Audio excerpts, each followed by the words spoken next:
ఆంధ్రప్రదేశ్ ముఖ్యమంత్రి చంద్రబాబు నాయుడు మానస పుత్రిక అయిన అన్నా క్యాంటీన్ తెలంగాణలోని హైదరాబాద్లో కూడా ఏర్పాటైంది.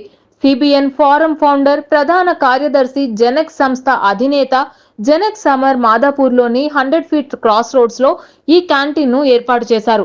శనివారం సాయంత్రం జరిగిన ఈ కార్యక్రమంలో అన్నా క్యాంటీన్ ను జెనెక్స్ సమర్ అలాగే పలువురు ప్రముఖులతో కలిసి ప్రారంభించారు. ఈ సందర్భంగా ఆంధ్రప్రదేశ్ లో కొత్తగా ఏర్పడిన ఎన్డీఏ ప్రభుత్వానికి అభినందనలు కూడా తెలుపుతూ అనంతరం ఏర్పాటు చేసిన సమావేశంలో జెనెక్స్ సమర్ మాట్లాడారు.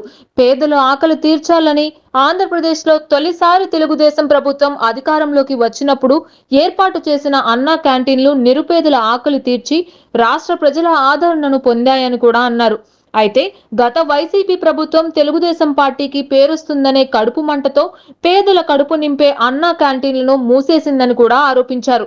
చంద్రబాబు స్ఫూర్తితో తనకు జన్మనిచ్చిన తెలంగాణలో సైతం ఆకలి దప్పులతో ఏ ఒక్కరూ బాధపడకూడదనే బృహత్తర లక్ష్యంతో తాను తన వంతుగా అన్నా క్యాంటీన్ను ఏర్పాటు చేశామని అన్నారు.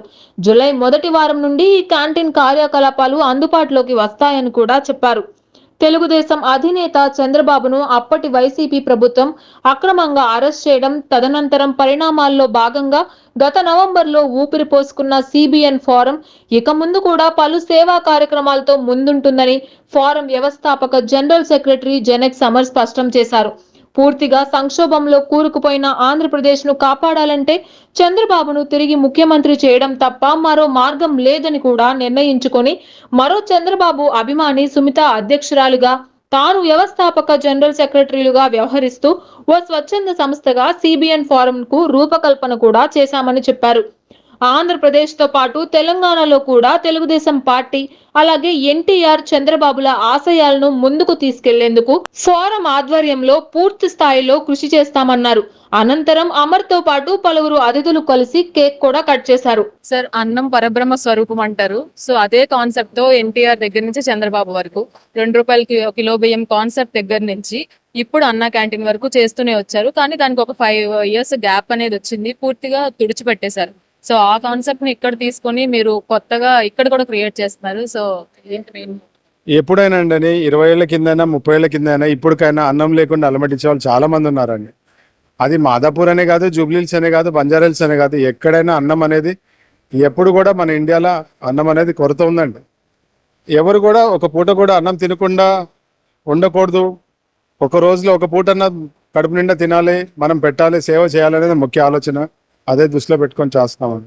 అండ్ అలాగే ఇప్పుడు మాదాపూర్ లో పెడుతున్నారు అండ్ ఇంకా దీన్ని ఇంకా చుట్టుపక్కల కూడా ఇంప్లిమెంట్ చేసే అవకాశం. మనమైతే మాదాపూరే చేస్తున్నామండి. ఇంకా మిగతా వాళ్ళు చాలా మంది మిత్రులు అడుగుతున్నారు, కూకట్పల్లి, మధురనగర్ అట్లా మేము చేస్తామని. వాళ్ళకి మా సలహాలు, సూచనలు అవన్నీ ఇస్తామండి. సో వాళ్ళు అలా ముందుకు తీసుకెళ్తారండి. డైలీ ఎంత మందికి? ఇక్కడ 200 నుంచి 500 అనుకుంటున్నాం ప్రస్తుతానికి.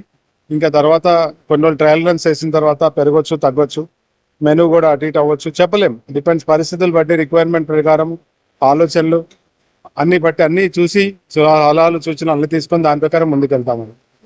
అమర్ గారు సిబిఎన్ తో చాలా కాలం నుంచి ట్రావెల్ చేశారు అండ్ దగ్గరుండి ఆయన పడిన కష్టాలు కావచ్చు, ప్రజలకు ఎలాంటి మన్నన ఉందో కూడా మీకు చాలా వరకు ఐడియా ఉంటది. సో ఇప్పుడు ఆయన ప్రభుత్వం స్థాపించారు. ప్రజలు మెయిన్ గా ఏం కోరుకుంటున్నారు? ప్రజలు సుఖంగా, సంతోషంగా ఉండాలని కోరుకుంటున్నారండి. అంటే ఎప్పుడు ఎవరు వచ్చి మనల్ని హింసిస్తారు, చంపేస్తారు, అరెస్ట్ చేస్తారు, అవి లేకుండా అనుకున్నారు. ఇప్పుడు అది కడుపు నిండా నిద్రపోతున్నారండి.